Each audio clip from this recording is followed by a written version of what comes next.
My name's David Matters. I'm the Assistant Secretary of the Rail, Tram and Bus Union Queensland branch. And why don't you talk about the issues facing your members? Oh, they're multiple. We have issues to deal with privatisation, of health issues, issues to do with wages and conditions, the normal issues facing a bus industry. And what does privatization mean for your members? I mean, how are they trying to bring it in? Well, the dangerous thing for us is that it's actually changes the conditions of employment. It could lead to a loss of wages anywhere between $2 to $4 an hour, and sometimes even more. And they argue that it's more efficient to have privatization. What is the propaganda and how are they trying to implement that? Well, they've attempted to do it from mainly Labor governments, but also Liberal governments.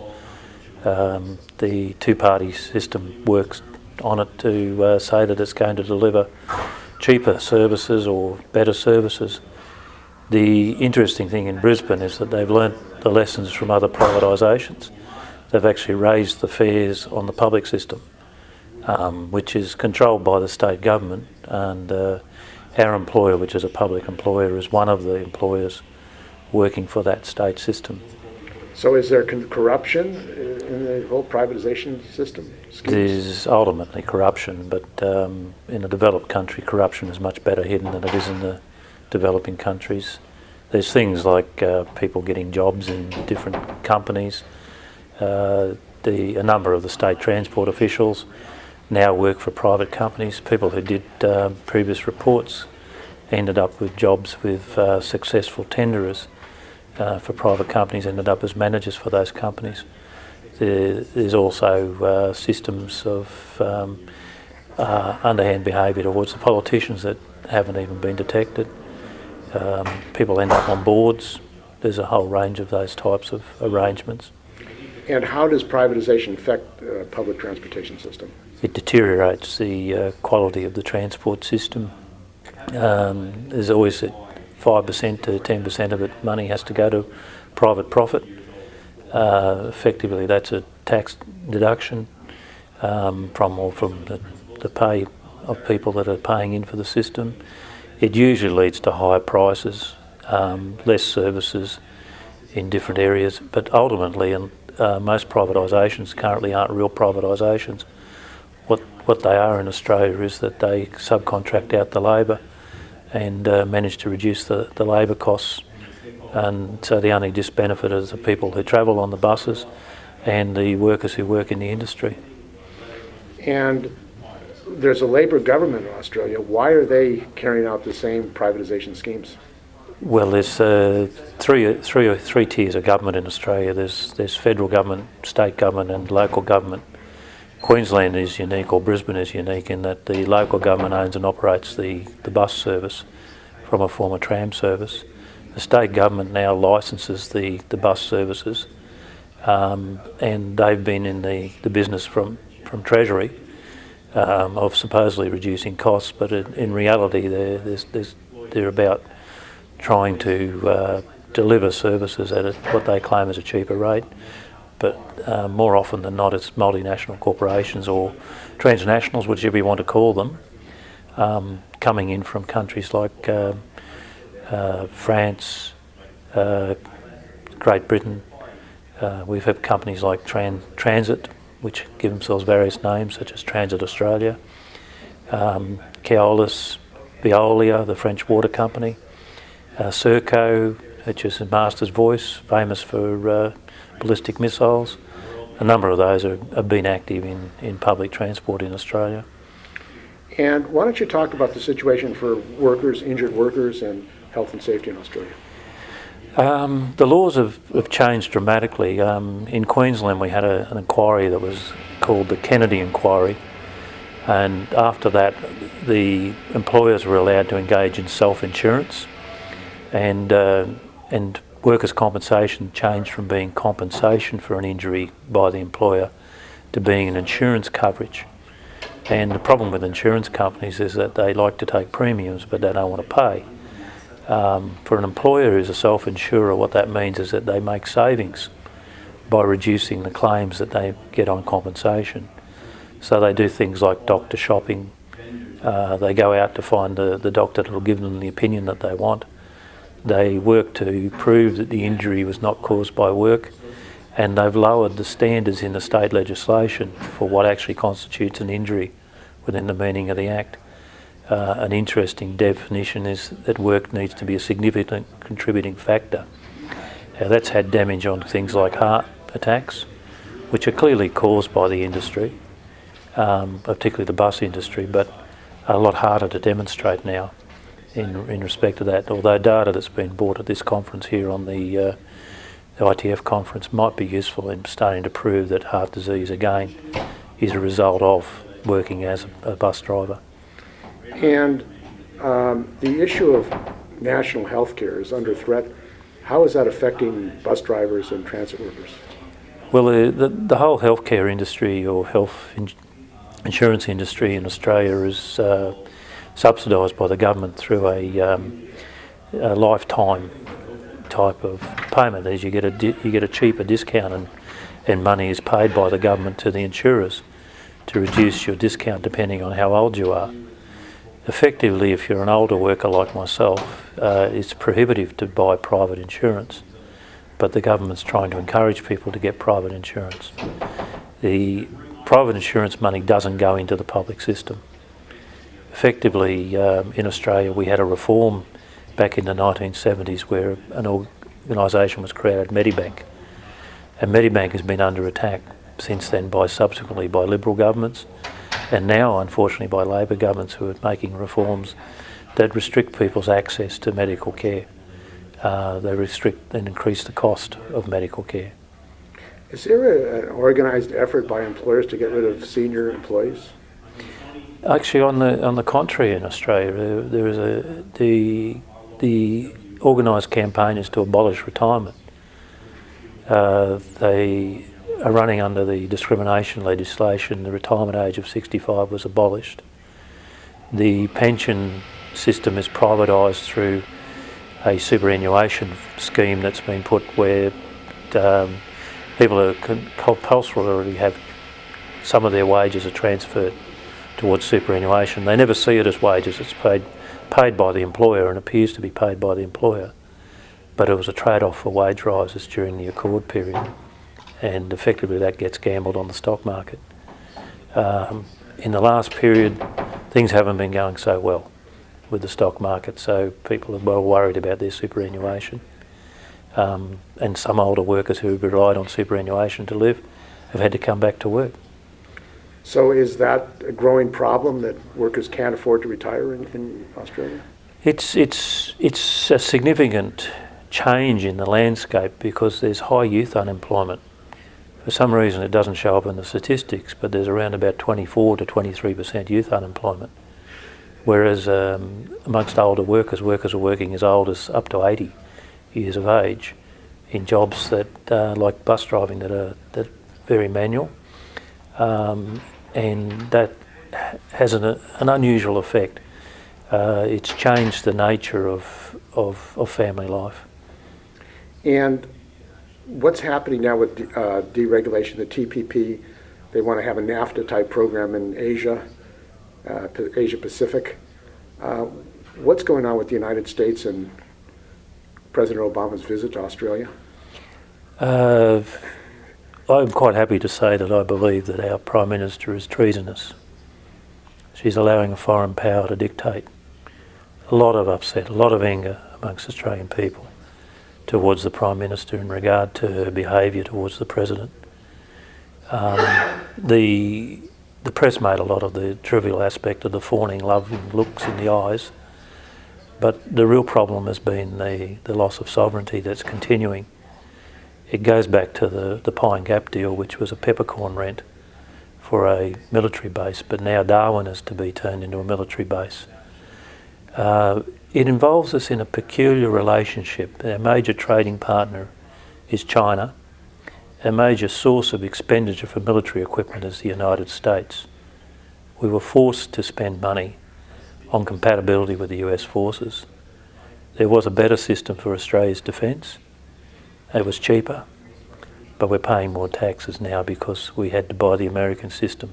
And that was done under Howard, not under Gillard. the arrangement still appears to be with Australian Prime Ministers that a compulsory visit to that American fellow called Murdoch, claims to have been once in Australia, is by each of the Prime Ministers, by Rudd and by Gillard. There's a very significant, what you would call, subservience in the Australian foreign policy, and that needs to change. We need to develop an independent foreign policy. Were the Australian people asked about an introduction of a U.S. military base in Australia, and why is there need for a U.S. military base in Australia? We weren't asked about whether we wanted to go to war in Iraq, and about 85% of us didn't want to go to war in Iraq. We haven't been asked whether we want to bring Australian troops home from Afghanistan, and we do want to bring them home from Afghanistan. We weren't asked a number of things. The governments tend to operate on their own and do their own thing, which is really, again, another sign of their subservience to interest other than the people's. Well, the unions are under attack all over the world. In the economic crisis, the decline is being used to attack further gains that unions have made. Is there a plan or strategy, or what's the way to fight these attacks, ongoing attacks, systemic attacks on labour's rights and conditions? The Australian union movement is still going through a realisation process. The theft of our superannuation, our retirement savings, are being stolen. They haven't yet came at us in a serious way yet, but there is a beginning of a militant employers movement that's been exhibited by the Qantas dispute. Freeman's, which are a legal firm, been involved again, the same parties that were involved in the maritime dispute. They're at it again. They're trying to build up and drum up a militant campaign. But I believe that the attacks that are going to come in Australia are later next year, and the severity of them may have been underestimated by the union movement at this stage. And what were the lessons of the Qantas fight, and what did the government and the owners want to do with the Qantas workers? Well, the first lesson is that the employers taking illegal action was more effective than the legal action that was authorised for the unions, in the sense that the Qantas workers were forced into an arbitrated outcome, and that's still going on. The only value in it is the Australian people were alerted by the unions to the attempt to offshore the jobs of workers. That's been a positive in response, and I think there's been some good campaigns run on that. So are you optimistic about the future of labour in Australia and worldwide, the situation with labour? I think we're undergoing necessary lessons about how this system works, and workers are creative. They'll work out how it works and they'll do something about it. Why don't you talk about what happened with your retaliations or your concessions, or what happened? Well, we were forced into a concession type of arrangement in 1998 by a Labor council, and the basic threat of was privatisation, and they put us through a situation where we were under a Conservative state government and a local Labor council, and the Labor council used, the Labor Party council, which is the local government, used the laws of the Conservative state government to drive down our wages and conditions, and they were in a process of making those permanent. So we ended up having to come to a temporary agreement. We then had an attempt to remove that agreement and to step forward. It wasn't successful, and it did have some concessions on sick leave in it. When that concession was rejected by the workers, they then sacked about 30 people who had been on extensive sick leave.